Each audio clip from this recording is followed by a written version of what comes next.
수도 검침을 잘못한 데서 비롯됐다는 폭탄 요금 부과. 알고 보니 검침원들이 처해 있는 살인적인 노동 실태가 근본 원인이었습니다. 황룡강 장록습지를 보존할지 개발할지 논란이 계속되는 가운데 절충안을 찾는 일도 쉽지 않습니다. 고흥에서도 산림습지에 태양광 발전시설이 들어설 예정이어서 논란입니다. 5.18 계엄군이 국가유공자로 지정되고 국립묘지에 안장되는 모순을 바로잡기 위해 법을 고치는 작업이 시작됐습니다. 자유한국당 지도부가 손혜원 의원 투기 의혹을 밝히기 위해 목포를 방문했다가 주민들로부터 정쟁을 그만두라는 핀잔을 들었습니다. 여러분 안녕하십니까? 광주 MBC 뉴스데스크입니다. 광주시 상수도 사업본부가 수도요금을 무더기로 잘못 부과해서 말썽이라고 어제 보도해드렸습니다. 본부 측은 검침원의 잘못이라고 해명했는데 그보다는 더 크고 구조적인 문제가 있었습니다. 검침원들의 노동 강도가 감당하기 힘든 수준이어서 울면서 일했다, 일하다 죽을 것 같았다고 토로할 정도였습니다. 남궁욱 기자가 현장 취재했습니다. 400여 세대에 부과됐던 수도요금 폭탄. 상수도 사업본부는 가작물을 많이 쓰는 시기에 검침을 제대로 하지 않은 데서 비롯된 일이라고 해명했습니다. 간단 직원이 몸이 안 좋은 상태냐면 다리로 무릎이 찼어요. 그래가지고 무릎이 차가지고 몸이 안 좋은 상태에서 검침하시면서. 왜 그랬는지 해당 검침원의 사정을 들어봤습니다. 살인적인 노동 강도 때문에 어쩔 수 없었다고 말합니다. 치료받고 쩔뚝쩔뚝하면서 오후에도 한 손에는 고지서를 들고 돌아다닌 놈이에요, 제가. 이 억울함을 내가 어디다가 하소연도 못하겠습니다. 수도 검침원들이 일하는 곳을 찾아가 봤습니다. 무거운 철판을 열고 사다리를 타고 내려가 수도 계량기를 확인하는 검침원. 검침원 한 명이 한 달에 돌아야 하는 가구는 무려 2,600가구입니다. 하루에 100가구, 주말에 좀 쉬려면 많게는 하루 200가구를 돌아야 겨우 할당량을 채울 수 있습니다. 많으면 한 300가구 하고요. 좀 힘든 구역은 한 150가구. 이게 가구 지역마다 달라가지고. 정해진 시간 안에 검침을 마쳐야 하니 휴일에도 나와야 하고 아파도 참아야 합니다. 명절날 당일날 가가지고 미친놈 소리 많이 들어요. 저희들이 일할 때. 그걸 감수하고 나서라도 저희들이 날짜에 맞춰서 움직이다 보니까 그 명절 당일날도 저희들이 갈 때가 많습니다. 수도 계량기가 있는 곳입니다. 이처럼 비좁은 곳에 수도 계량기가 있다 보니 검침원들의 업무는 과중될 수밖에 없습니다. 이쯤 되면 검침을 제대로 하지 않은 게 아니라 애초부터 제대로 하기 힘들었던 구조적인 문제로밖에 볼 수 없습니다. 상수도 사업본부가 허위 검침의 당사자로 지목한 검침원은 이런 살인적 노동이 절망스러워 지금은 일을 그만뒀습니다. 그 일을 하면서 눈물을 2번이나 흘렸습니다. 엄청나게 내가 힘들어가지고요. 네. 내가 그래가지고 저 지금 이제 다른 일을 하고 있어요. 광주시 상수도 사업본부는 사람 수가 부족한 건 사실이지만 당장 상황을 개선할 계획은 없다고 말했습니다. 전체적으로 1,600 수행 줄어들고 자동화가 들어가는데 이걸 일단 늘려다 이게 이해하기가 어렵다. 광주시 상수도 본부에서 일하는 수도 검침원은 고작 54명. 이들이 검침해야 하는 가구는 14만여 가구에 이릅니다. MBC 뉴스 남궁욱입니다. 황룡강 장록습지 문제를 어떻게 풀면 좋을지 대안이 논의되고는 있습니다. 국가습지보호구역으로 지정을 추진하면서 체육시설이 들어설 것만 제외시키자는 건데요. 문제가 그렇게 간단하지는 않다고 합니다. 우종훈 기자가 취재했습니다. 순천만 습지나 담양 습지처럼 국가가 나서 보호하는 습지구역이 되기에 충분하다는 평가를 받고 있는 광주 장록습지. 김동철 의원이 여기에 축구장 같은 체육시설을 짓기 위해 국비 10억 원을 확보하면서 보호구역 지정이 교착 상태에 빠졌습니다. 그래서 간담회와 토론회를 열면서 찾은 대안은 국비와 습지 둘 모두를 지키는 겁니다. 습지구역 상류에 축구장을 짓는 대신 이 구역을 습지구역에서 뺀 채 환경부에 지정을 요구하면 되지 않느냐는 겁니다. 광산구는 지난해 11월 예산이 편성돼 사업이 추진 중인 만큼 상류 지죽동 일대 0.07제곱킬로미터만이라도 국가습지 보호구역에서 제외해달라고 광주시에 요청했습니다. 폐수구역이라야 가능해요. 이 체육시설 부지가. 네. 근데 이게 만약에 아까 말씀드렸듯이 보존이나 보건직으로 습지로 이제 간다고 하면 할 수가 없습니다. 지난해 하천 환경 정비 사업 일환으로 논의였던 곳이 현재는 골프장으로 개발됐습니다.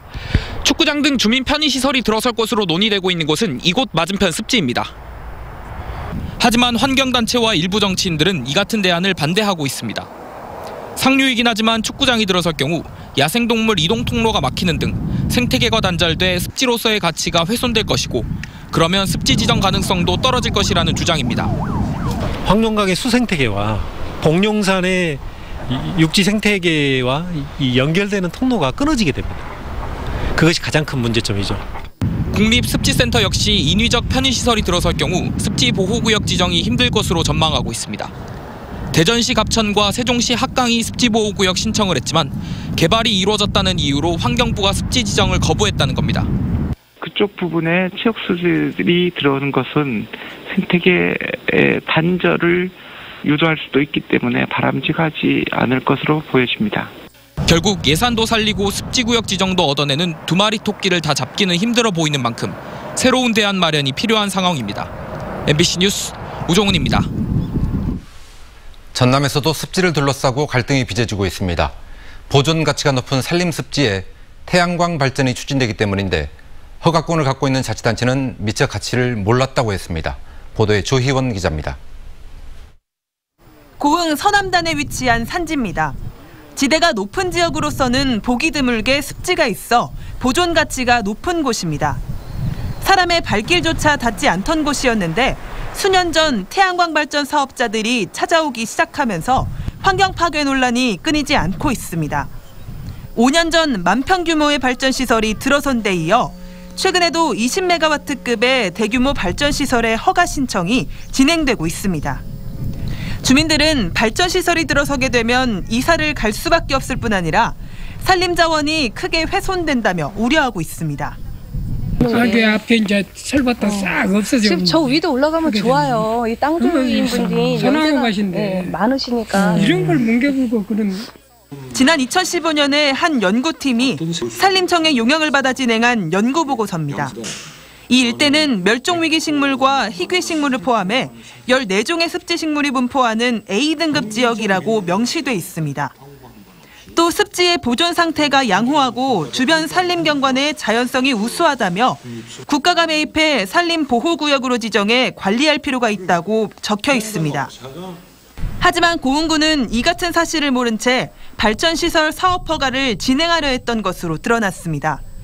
반대하는 주민들이 이 보고서를 제시하자 사업 신청이 접수된 지 1년 만인 지난해 9월에야 영산강유역 환경청에 환경영향평가를 의뢰한 것으로 알려졌습니다.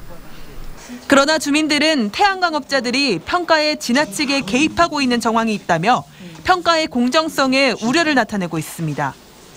국립생태원하고 그리고 영산강청하고 현장 조사를 나왔는데 나올 때 태양광업자들하고 산을 팔려고 하는 산주들하고 그렇게만 올라왔어요.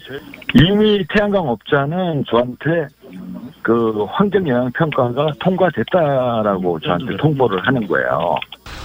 이에 대해 환경청은 현장 정보를 전달받는 차원에서 업자들과 동행했을 뿐이라며 유착 의혹은 사실이 아니라고 밝혔습니다.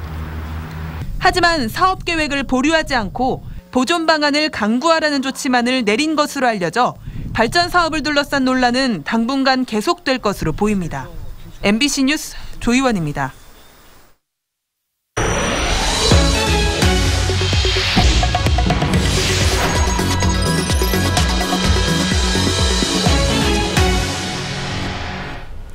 5.18 당시 최초 발포자가 국립현충원에 안장돼 있다는 소식을 최근 전해드렸는데요. 5.18 당시 광주를 진압한 만은 계엄군이 국가유공자로 지정되고 국립현충원에 안장되는 오랜 모순을 법을 바꿔 고치자는 움직임이 일고 있습니다. 오늘은 법 개정을 위한 첫걸음으로 입법공청회가 열렸습니다. 보도에 김인정 기자입니다. 5.18 광주 민주화운동 당시 진압에 나섰던 계엄군 중 국가유공자로 지정돼 있는 사람은 지금까지 밝혀진 것만 73명입니다. 이들을 국가유공자로 지정하는 게 맞냐는 지적이 일며 유공자 지정을 취소하기 위한 법 개정 공청회가 마련됐습니다. 제안된 개정안은 오로지 5.18 민주화운동을 진압한 것이 원인이 된 경우엔 유공자에서 배제하도록 하고 있습니다. 소급해서라도 관련되어 있는 사람들은 그것을 지정을 취소할 수 있도록 5.18 관련 특별법이랄지 그다음에 유공자 지정에 관한 법이랄지 이런 것들을 바꿔야 된다고 하는 거죠. 공청회에서는 이 논의와 더불어 전두환 씨 국립현충원 안장 문제도 함께 거론됐습니다. 내란죄 등으로 무기징역을 선고받고도 특별사면돼 법 적용이 애매해진 만큼 법 개정을 해서라도 막아야 한다는 겁니다. 추가해가지고 그런 실형을 선고받고 그 형이 확정된 사람이나 사면 복권된 사람까지도 가지 못하도록 이렇게 명확히 하는 게 좋겠다라는 거죠. 국가보훈처는 이러한 법 개정을 위해선 공론화와 국민 의견 수렴 등이 필요하다며 신중한 모습을 보였습니다. 작전 중 부상 사망한 사람의 권리를 소급하여 박탈하는 내용이므로 좀 신중한 검토가 필요하다고 생각합니다. 국가보훈처는 그러나 이 문제에 대한 국민적 관심이 커지자 여러 방안을 고심 중인 것으로 알려졌습니다. 일부 계엄군 유공자에 대해 직권으로 유공자 지정을 취소하는 방안을 검토하고 국방부에 TF를 제안하고 관련 자료를 요청한 것으로 알려졌습니다. MBC 뉴스 김민정입니다. 요즘 핫플레이스로 뜨고 있는 곳이죠. 목포 원도심에 자유한국당 지도부가 찾아왔습니다. 투기 의혹을 밝히겠다는 거였는데 원도심 주민들은 투기를 할 만한 곳인지 아닌지 직접 봤으니 더 이상의 정쟁은 중단해달라고 요구했습니다. 김양훈 기자가 취재했습니다. 나경원 원내대표 등 자유한국당 지도부가 목포를 찾았습니다. 목포는 근대 역사에서 매우 중요한 도시라며 운을 띄운 나경원 원내대표. 손혜원 의원의 목포 부동산 투기 의혹과 관련해서는 특정인 일가를 위한 사업이 돼서는 안 된다며 비판을 쏟아냈습니다. 이러한 사업이 오로지 목포 시민을 위한 사업이 되어야 되는데 그렇지 못하게 흐르고 있는 것 같아서 매우 안타깝게 생각을 합니다. 자유한국당 지도부는 손혜원 의원의 투기 논란에 휩싸인 목포 원도심도 찾았습니다. 여기가 4배, 5배 올랐단 말이 무슨 말인가요? 주민들은 의원들이 다 쓰러져가는 폐가를 직접 본 만큼 정치권이 더 이상 목포를 정쟁의 도구로 삼지 말아줄 것을 부탁했습니다. 의원님들께서 지금 이 낙후된 도로를 보시고 눈으로 봤기 때문에 투기 제인 거 아닌가 느꼈을 것 같습니다. 사람이 지나야 장사가 되고 그러죠. 그러니까 이번 기회에 제발 좀 살아나는. 자유한국당 지도부는 손혜원 의원의 투기 의혹을 철저히 규명하겠다면서도 목포가 정쟁의 대상이 되고 있다는 비판을 의식한 듯 근대 역사 문화공간 사업이 잘 추진되도록 적극 노력하겠다고 약속했습니다. MBC 뉴스 김양훈입니다. 이낙연 국무총리가 도시재생 사업과 관련해 3가지 원칙을 천명했습니다. 이 총리는 목포 수산식품지원센터를 방문해 사업 보고를 받는 자리에서 목포 근대역사 문화공간 조성 사업 등 도시재생 사업과 관련해 잘못이 드러나면 법에 따라 처리하고 사업은 예정대로 추진하며 투기는 차단한다는 3대 원칙을 분명히 밝혔습니다. 이 총리는 또 이달 말로 예정된 서남권 수산물 수출단지 조성 사업과 남해안 신성장 관광벨트 예비타당성 조사 결과를 긍정적으로 전망하고 한전공대 설립 예정지는 오는 28일 결과가 발표된다고 말했습니다. 광주 경실련이 민간공원 2단계 사업 가운데 중앙공원의 우선협상 대상자가 바뀌게 된 배경과 의혹을 투명하게 공개하라고 촉구했습니다. 경실련은 광주시가 어제 기자회견을 통해 금호산업에 죄송하다고 하면서도 우선협상 대상자를 호반으로 바꾼 것은 엉터리 행정의 진수를 보여주는 것이라며 해당 사업자와 광주 시민이 이해할 수 있도록 낱낱이 정보를 공개하라고 촉구했습니다. 또 관련 공무원의 직권 오남용에 대해서도 수사를 의뢰하라고 광주시에 요구했습니다. 광주시 선관위는 오는 3월 13일에 실시하는 제2회 전국 동시조합장 선거를 앞두고 조합원으로 구성된 단체에 후원금을 제공한 혐의로 입후보 예정자 A씨를 검찰에 고발했습니다. 광주 지역 모 조합장 선거의 입후보 예정자인 A씨는 지난해 12월 말 조합원 등으로 구성된 한 단체에 후원금 300만 원을 제공한 혐의를 받고 있습니다. 전국 동시조합장 선거와 관련해 광주지방경찰청이 각 경찰서별 수사 전담반을 꾸려 불법 선거운동 단속에 들어갔습니다. 광주경찰청은 오늘부터 다음 달 25일까지 불법 선거운동 단속을 진행하고 후보자 등록 신청일인 다음 달 26일부터는 각 경찰서별로 선거사범 수사 상황실을 설치해 금품 선거와 흑색 선전 등의 행위를 집중 단속하기로 했습니다. 광주 지역의 일부 중고등학교 교가가 친일 음악인에 의해 작곡된 사실과 관련해 광복회 광주전남지부가 성명을 내고 당장 폐기할 것을 촉구했습니다.